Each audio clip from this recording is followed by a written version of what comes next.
all of this just nonsense that is always going to be there. There's always been theatre in politics, but it's taking over. That's what I object to. Lindsay Tanner, in your new book Sideshow, you write that politics is fast becoming subject to what you call the sideshow syndrome, in which politics is treated as entertainment by the media, where personalities drive media coverage to the detriment of serious debate of issues, who's up, who's down, etc. Is the dumbing down of democracy one of the reasons you left politics? It's not a reason for leaving, but it made leaving a lot easier.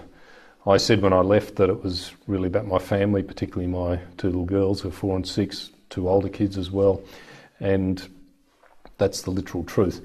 But it was always going to be a difficult decision, but my distress at the evolution of Australian politics into what I think is a pretty bad place made it a lot easier for me to say goodbye to what has really been a lifelong vocation.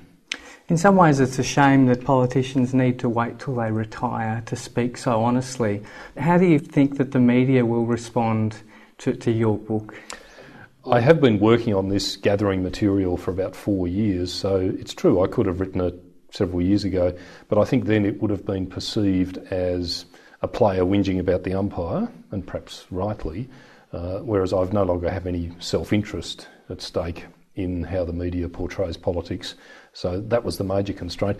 And of course the other thing too is that I can obviously not be as frank on a whole range of fronts when I'm actually in government or in politics, because inevitably I'll be upsetting a few people who are there casting judgment on my performance every day of the week and writing about whether or not I'm doing a good job or broadcasting about. So on that basis it would have been pretty difficult to write while I was still there. How the media will respond, I think you'll get different responses from different parts of the media. Some of it will ignore the criticisms.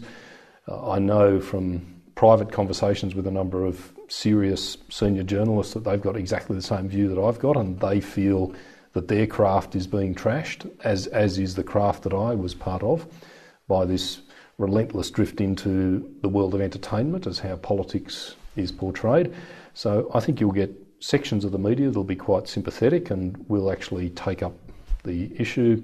Others will react, I suspect, somewhat violently to some of the criticisms that are made of them. Did you find it personally frustrating as a politician seeing these things? I mean, you were in a very senior position seeing these things happen, and in some ways seeing the worst of these elements of... did your awareness of this sideshow syndrome affect how you did your job?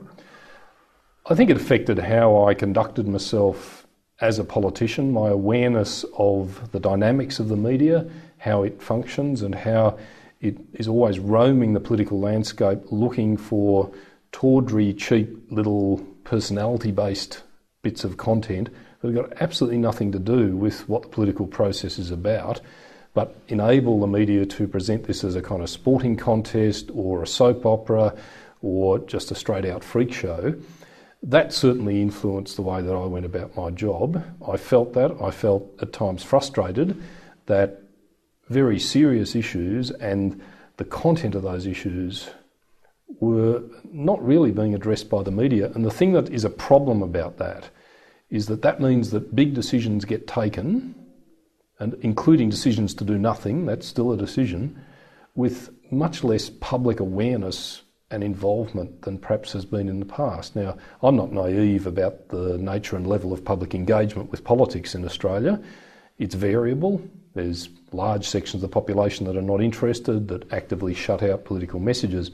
But what's happening is that to the extent that there is a means of broadcasting to the wider citizenry content about the issues that are in play and about what different positions are available and the options and the arguments, that's gradually retreating from mainstream public debate, and it's being replaced by this rubbish, by stuff about whether or not Julia Gillard cried after the Queensland floods, or whether Tony Abbott disparaged a soldier who died in Afghanistan, or who's gone on, are you smarter than a fifth grader, or all of this just nonsense that is always going to be there. There's always been theatre in politics, but it's taking over. That's what I object to.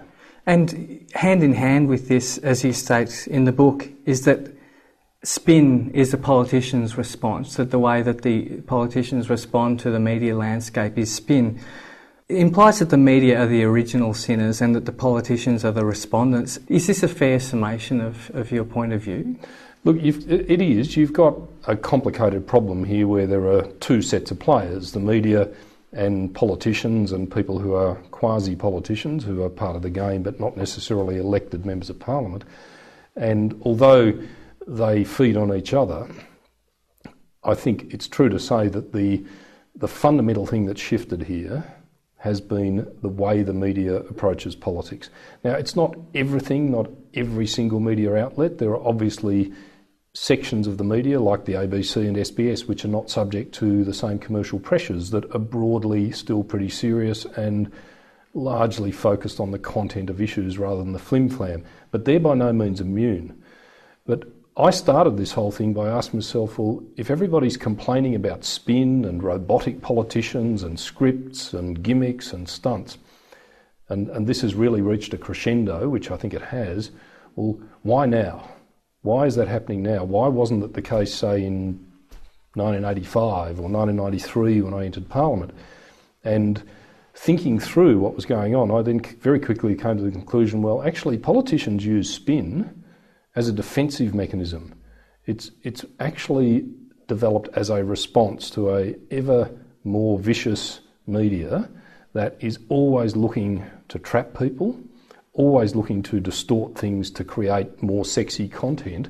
And as that's intensified, and the traps for politicians and the risk that they will be absolutely slaughtered in public because they've put a word out of place, or they've compared somebody with Colonel Gaddafi or whatever, as those risks have mounted and the threats from the media have mounted, then politicians have responded. And that's bad for everybody. It's even bad for the media because they end up with less attractive, less interesting content. And of course the politicians are seeing their reputations trashed as well because they sound inauthentic, they sound robotic, and they sound defensive. Do you think it's inevitable that politicians need to dumb things down in response to this? Is it absolutely inevitable? Is there nothing that politicians can do about it, or have they simply surrendered? Look, I think there are things politicians can do, and so I don't regard anybody as being to blame for these problems. The media are essentially responding to commercial and technological pressures. And so if you ask why certain things were done in a certain way 20 years ago and they're not being done that way now, almost inevitably the answer is commercial. The answer is that it would be of damage to the commercial interests of the media organisation if they did that. It's not unreasonable for them to act in their commercial self-interest. They're businesses. And in the same way, it's not unreasonable for politicians to try to avoid doing things they get punished for and try and do things they get rewarded for. And so, in effect, spin is really politicians trying to avoid doing things they know they'll get punished for. Everybody has got a responsibility to try and do something about this problem. There is no simple solution. And yes, politicians could do better. But I don't think that the kind of preaching from pompous editorials and commentators you get occasionally saying, if only a politician would stand up there and say it how it is and how they see it and whatever, they'd be deluged with support. That's rubbish. All you got to do is see what happened to Tony Abbott with that Afghanistan video to realise what awaits politicians who speak loosely and frankly, and that's why they don't. In writing the book, you do criticise by name some media organisations and some journalists, but you omit to do it for politicians. I just wonder why you did it this way. Well, first, almost by definition, to provide examples, I have to actually provide illustrations of what the content is, which means that you've actually got to have a reference. It was in The Australian or was on Channel 7 or whatever, so that's unavoidable. Secondly, I don't agree that I have not criticised politicians. I don't think that's true. For example, by definition, criticism of the two slogans of the major parties in the last election, which I think were symptoms of this problem, that's a criticism of politicians. But I do see it as very much a problem where the media is at the heart of the problem. Yeah. Now, I don't see them as being to blame as such, but they are at the heart of the problem. Without the media, politicians do not exist.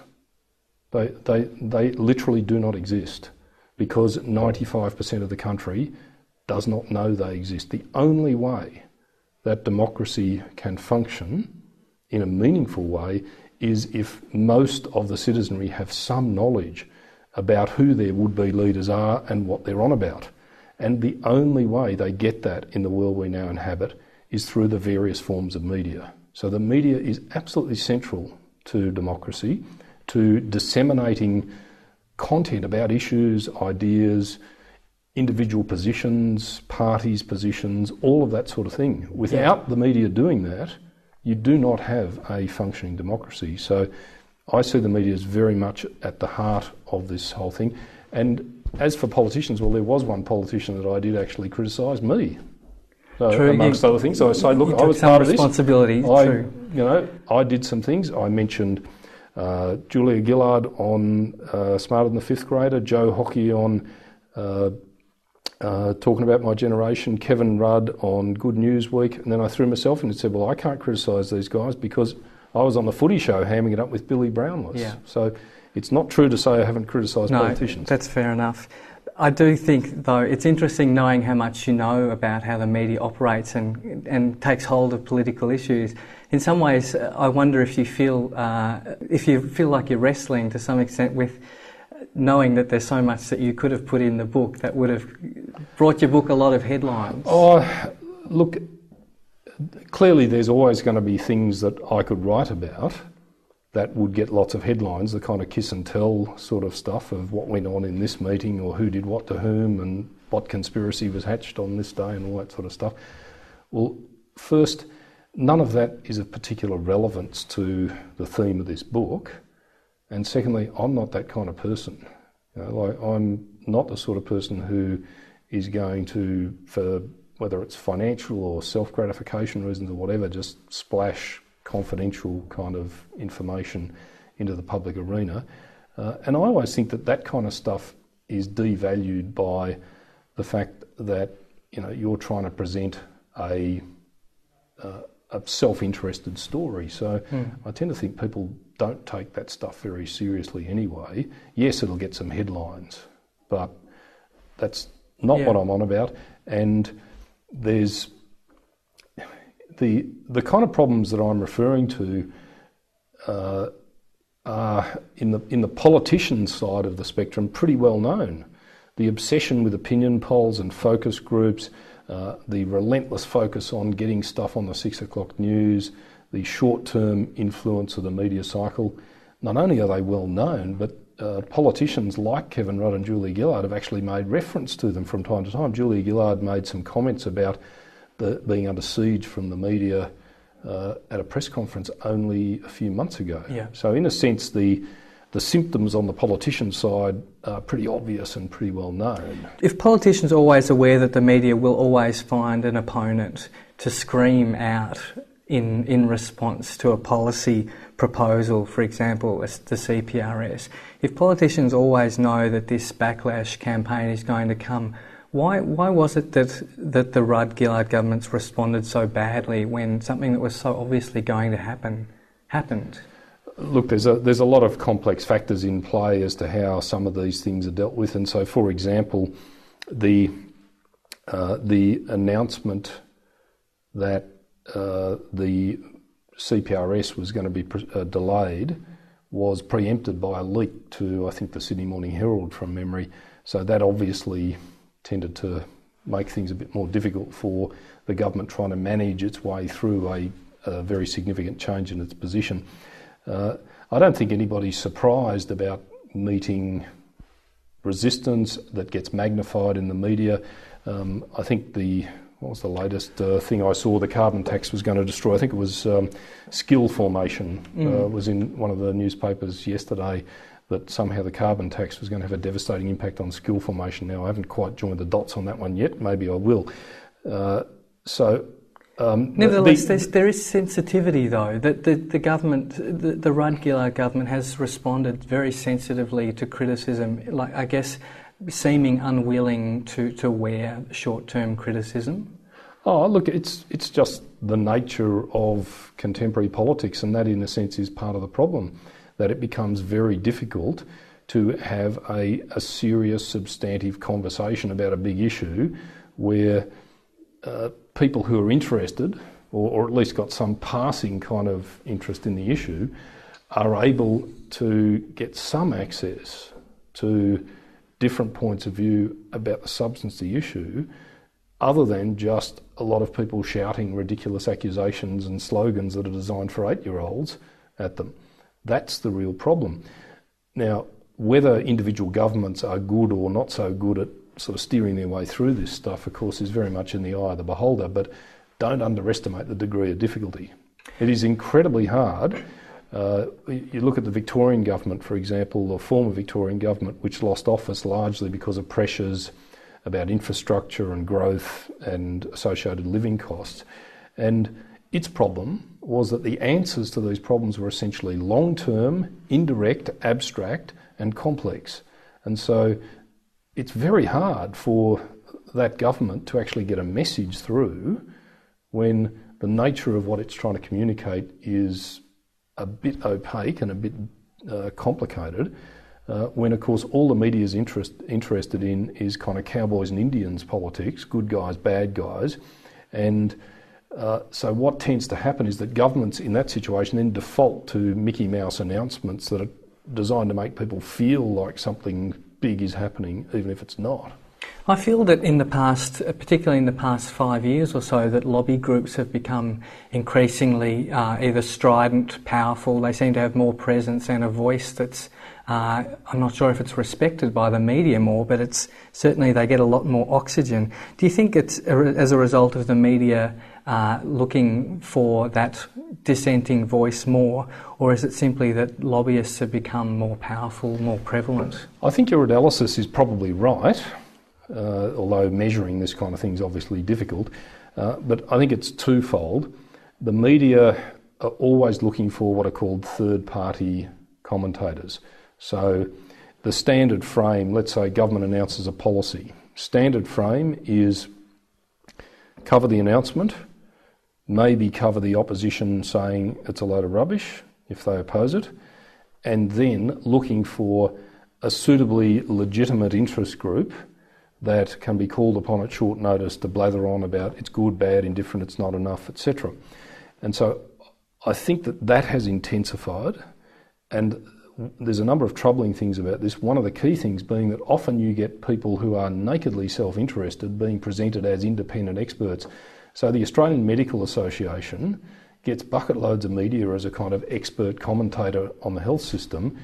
The AMA's primary obligation is to win higher pay for its members. So you mean they're not just nice doctors? Well, I'm sure they're very nice, but ultimately they are a self-interested player in the system. They're not the only ones. This is very, very common where you get particular interest groups that are getting a lot of oxygen and their views getting a lot of coverage, and at the end of the day, what's really driving their position is the self-interest of their members. And that's fair enough, but the media, of course, never give any attention to that because it kind of spoils the strength of what they're saying. Another really interesting aspect to the self-interest angle that you raise in your book that I wanted to ask you about. Mark Latham has drawn attention to the cost of living debate, the cost of living sort of complaint story, that everything is measured against cost of living. How's it going to affect you? You're going to have more money pulled out of your pay packet. You're going to pay more tax.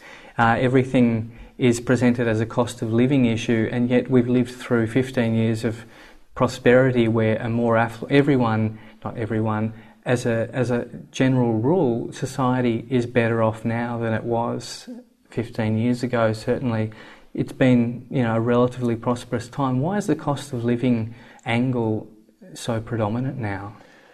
People are reacting to what they hear in focus groups. So apart from the period when the global financial crisis was at its most intense and people were worried primarily about their jobs, over the past few years, the number one message that's come out of focus groups in marginal seats and demographics that are very much up for grabs politically has been, we're being squeezed by the cost of living.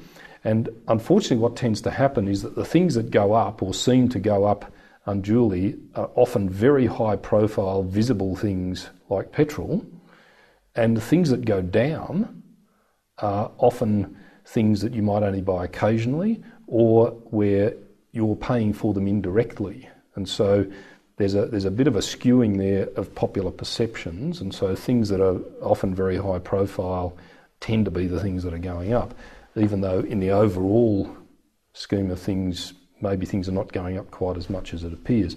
Now, of course, you can't persuade people that things are different from how they seem. It's very difficult, and of course each individual and each individual family's circumstances and experiences are different. So for some people things are going up higher than the government says they're going up because of what they actually buy and what they don't buy. So it ends up being very complex to do anything other than say, yes, it's all terrible and we're going to do things to help.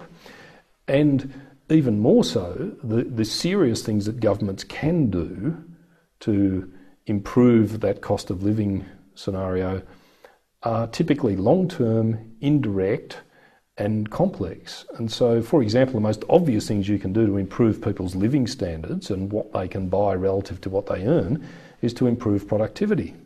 That washes through pretty well the whole economy eventually.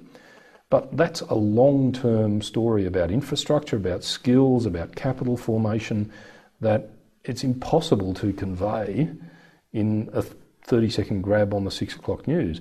So what happens then is politicians default to gimmickry that is designed to create an appearance of tackling these cost of living problems, even though it'll have either marginal impact or in some cases zero impact. Yeah, but then something interesting happens, because when a politician gets on enough times on commercial TV with a gimmicky announcement, eventually the populace understand that when a politician gets on, most of the time they'll have a gimmicky announcement that is not necessarily important. And I think there's then another result, which is, as a figure that you drew attention to in the book, that on commercial current affairs shows, when a politician comes on, they lose 100,000 viewers immediately. What I wanted to ask you is that if it's so obvious that for the commercial TV viewers, politicians are irritating, why do they feel the need to go on these shows all the time making cheap announcements? Well, first I refer back to my earlier answer, which is without media coverage, politicians don't exist. So it doesn't matter what the outlet is, if there are viewers, readers, listeners, then politicians want to be there because that's how people know they exist. The primary driver of voting behaviour is familiarity. A known name will always beat an unknown name. So therefore it is critical that you get publicity. The quality of that publicity, how it portrays you, that's a secondary consideration. Do you still think that's the case even when, as a whole, politicians are seen as unpopular, both major parties are polling badly? You still think it's so important? Absolutely. There is only one absolute law in politics, in my view, and that is people will not vote for someone they don't know. Someone that they've never heard of, someone that they have no sense of understanding of, no familiarity with, they will not vote for them. And this is even more important than the idea that you would be able to present intelligently and with... Oh, absolutely. Absolutely. Familiarity trumps everything else. Trumps absolutely everything else. This is why all around the world you are seeing the emergence of democratic dynasties.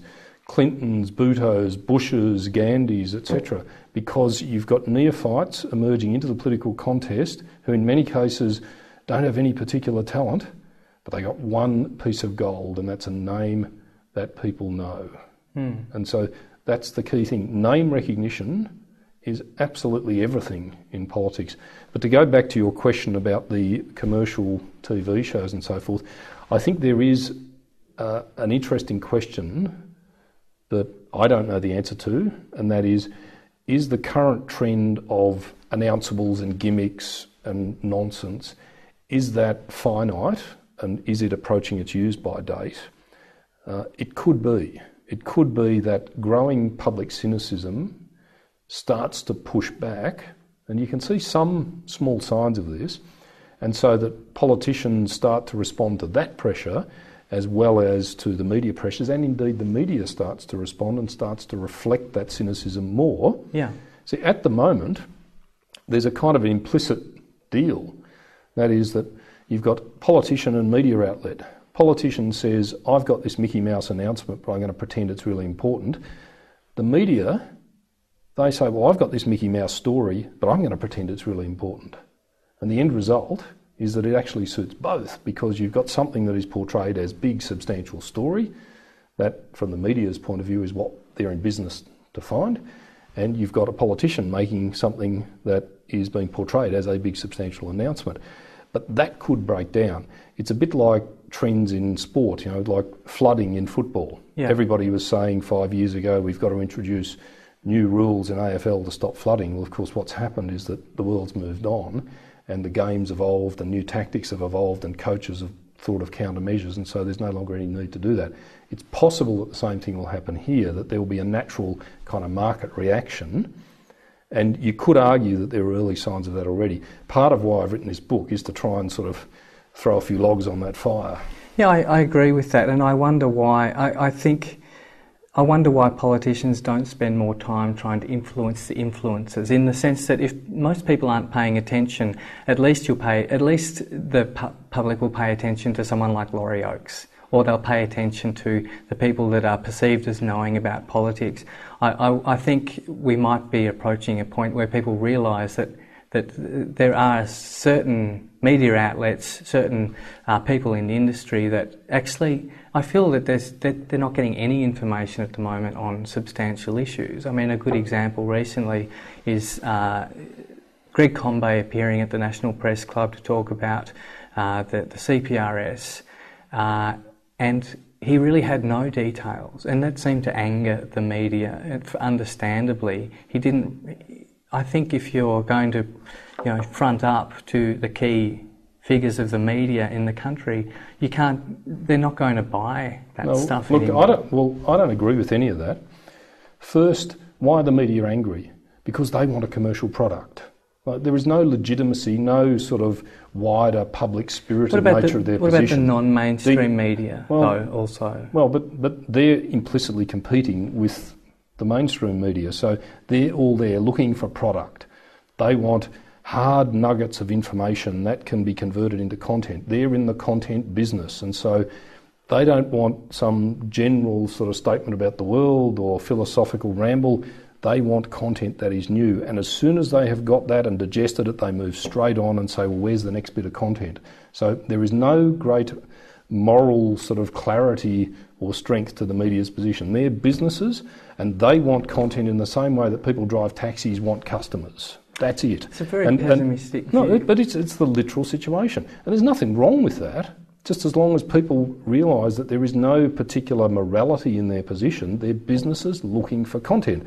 And the implicit kind of suggestion in their complaint about that kind of situation, and it's happened plenty of times, is that if a Greg Combay is to take that literally, then what he then should do in managing a very long and complex process of putting together, in this case, a very difficult policy position, rather than occasionally coming up for air and saying, well, here's how it's going, here's how we're thinking, here's what we're doing, but it's not finalised yet, and giving people an opportunity to get some insight into what's going on and what the government's thinking, the logic of the media position ultimately is, well, between announcement of we are going to do X and final position, there should be absolute radio silence.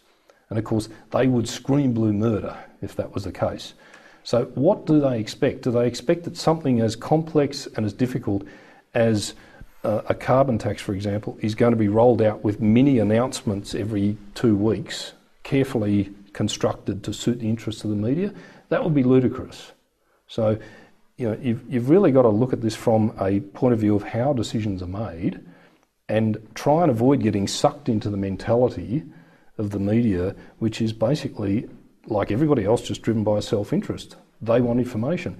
Why do you have the Right to Know coalition stomping up and down about freedom of information, all kinds of other things, and being able to televise courts and all this kind of stuff? Now, I'm a hardliner pro-transparency, but these guys are not interested in the principle. They want content. They're businesses saying, we want more business. It's a sad state of affairs when you think that it's almost impossible for the media to engage in any form, to engage intelligently on issues, that you don't see any... No, I don't think that at all. I just think that it is important to remember that they're not objective, neutral players. Yeah. They have interests too.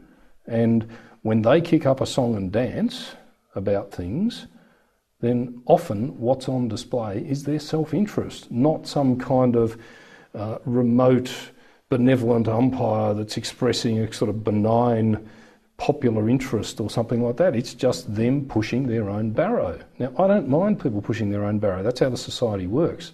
I'm just trying to make the point that people should recognise it when they see it.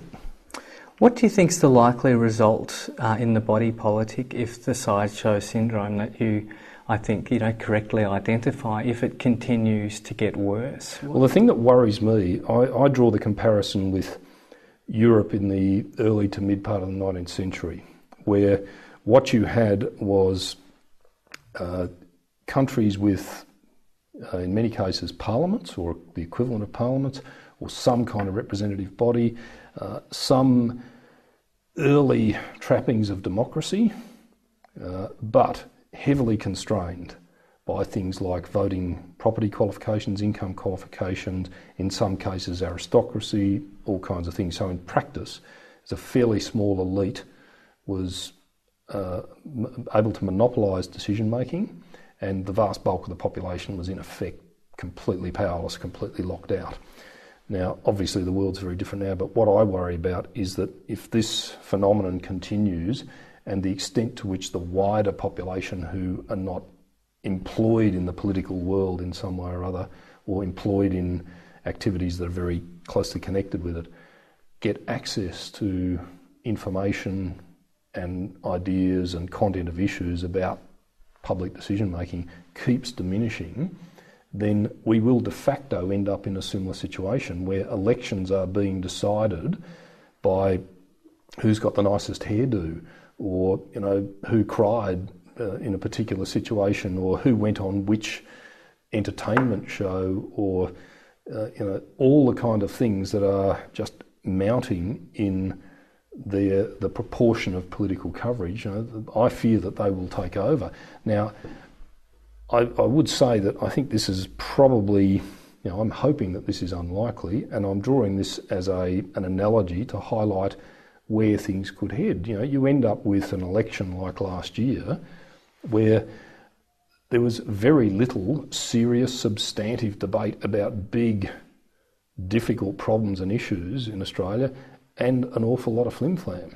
And if that trend continues, then the notion that you've got an informed democracy with a reasonable proportion of the general public kind of plugging into, the view that this side's in favour of this solution to our infrastructure problems and that side reckons it's rubbish and they've got a different solution and here's roughly what those solutions look like.